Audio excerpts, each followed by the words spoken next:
February the 8th, Exodus 28, 1 through 43. Consecrate Aaron your brother, and his sons Nadab, Abihu, Eleazar, and Ithamar to be priests, to minister to me. Make special clothes for Aaron, to indicate his separation to God, beautiful garments that will lend dignity to his work. Instruct those to whom I have given special skill as tailors to make the garments that will set him apart from others, so that he may minister to me in the priest's office. This is the wardrobe they shall make: a chest piece, an ephod, a robe, a checkered tunic, a turban, and a sash. They shall also make special garments for Aaron's sons. The ephod shall be made by the most skilled of the workmen, using blue, purple, and scarlet threads of fine twined linen. It will consist of 2 pieces, front and back, joined at the shoulders. And the sash shall be made of the same material, threads of gold, blue, purple, and scarlet fine twined linen. Take 2 onyx stones, and engrave on them the names of the tribes of Israel. 6 names shall be on each stone, so that all the tribes are named in the order of their births.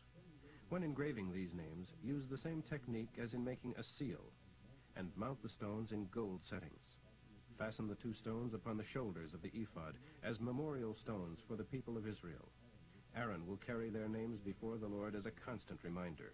2 chains of pure, twisted gold shall be made and attached to golden clasps on the shoulder of the ephod. Then, using the most careful workmanship, make a chest piece to be used as God's oracle. Use the same gold, blue, purple, and scarlet threads of fine twined linen as you did in the ephod. This chest piece is to be of 2 folds of cloth, forming a pouch. Attached to it 4 rows of stones. A ruby, a topaz, and an emerald shall be in the first row. The second row will be an emerald, a sapphire, and a diamond. The third row will be an amber, an agate, and an amethyst. The fourth row will be an onyx, a beryl, and a jasper, all set in gold settings. Each stone will represent one of the tribes of Israel, and the name of that tribe will be engraved upon it like a seal. Attach the top of the chest piece to the ephod by means of 2 twisted cords of pure gold. One end of each cord is attached to golden rings placed at the outer top edge of the chest piece. The other ends of the 2 cords are attached to the front edges of the 2 settings of the onyx stones on the shoulder of the ephod. Then make 2 more golden rings and place them on the 2 lower inside edges of the chest piece. Also make 2 other golden rings for the bottom front edge of the ephod at the sash. Now attach the bottom of the chest piece to the bottom rings of the ephod by means of blue ribbons. This will prevent the chest piece from coming loose from the ephod. In this way, Aaron shall carry the names of the tribes of Israel on the chest piece over his heart, it is God's oracle, when he goes into the holy place. Thus Jehovah will be reminded of them continually. Insert into the pocket of the chest piece the Urim and Thummim, to be carried over Aaron's heart when he goes in before Jehovah. Thus Aaron shall always be carrying the oracle over his heart when he goes in before the Lord. The ephod shall be made of blue cloth, with an opening for Aaron's head. It shall have a woven band around this opening, just as on the neck of a coat of mail, so that it will not fray. The bottom edge of the ephod shall be embroidered with blue, purple, and scarlet pomegranates, alternated with gold bells. Aaron shall wear the ephod whenever he goes in to minister to the Lord.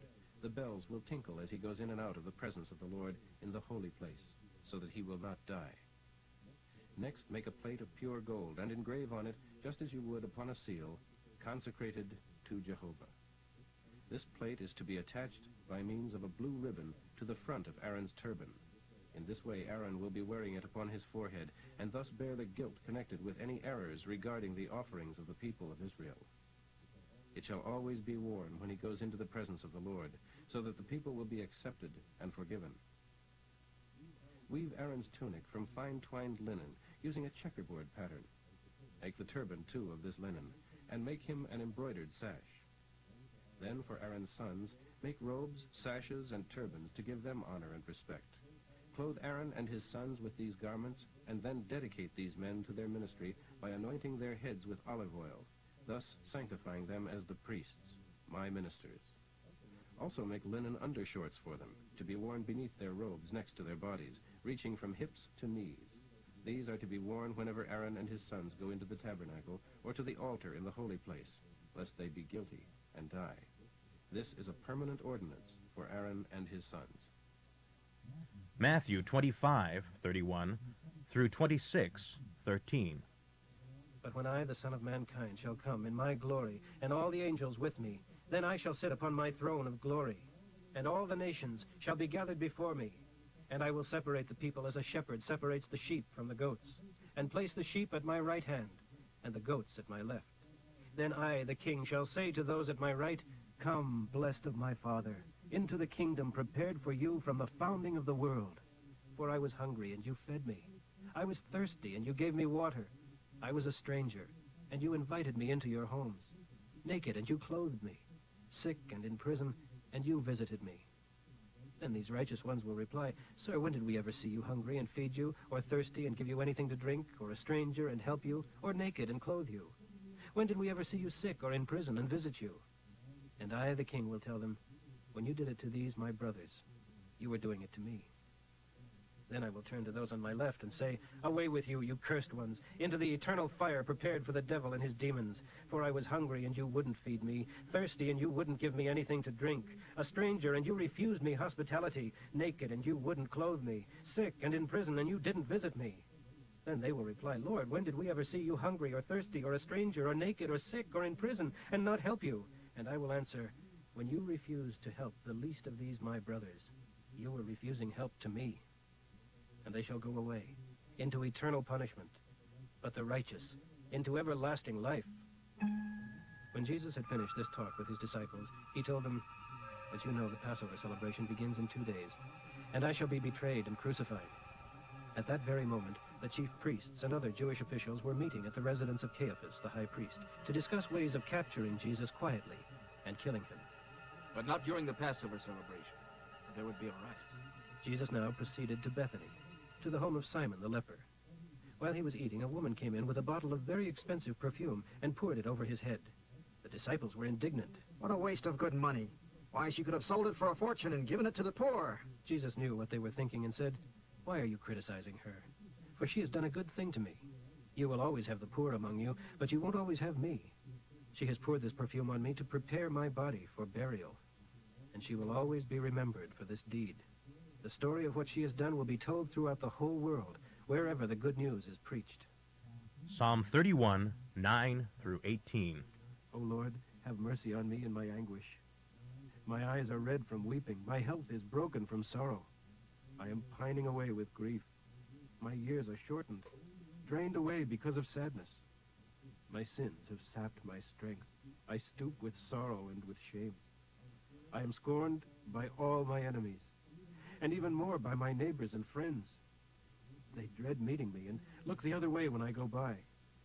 I am forgotten, like a dead man, like a broken and discarded pot. I heard the lies about me, the slanders of my enemies. Everywhere I looked, I was afraid, for they were plotting against my life. But I was trusting you, O Lord. I said, You alone are my God. My times are in your hands. Rescue me from those who hunt me down relentlessly. Let your favor shine again upon your servant. Save me, just because you are so kind. Don't disgrace me, Lord, by not replying when I call to you for aid, but let the wicked be shamed by what they trust in. Let them lie silently in their graves, their lying lips quieted at last, the lips of these arrogant men who are accusing honest men of evil deeds. Proverbs for today, 8:11 through 13. For the value of wisdom is far above rubies. Nothing can be compared with it. Wisdom and good judgment live together, for wisdom knows where to discover knowledge and understanding. If anyone respects and fears God, he will hate evil. For wisdom hates pride, arrogance, corruption, and deceit of every kind.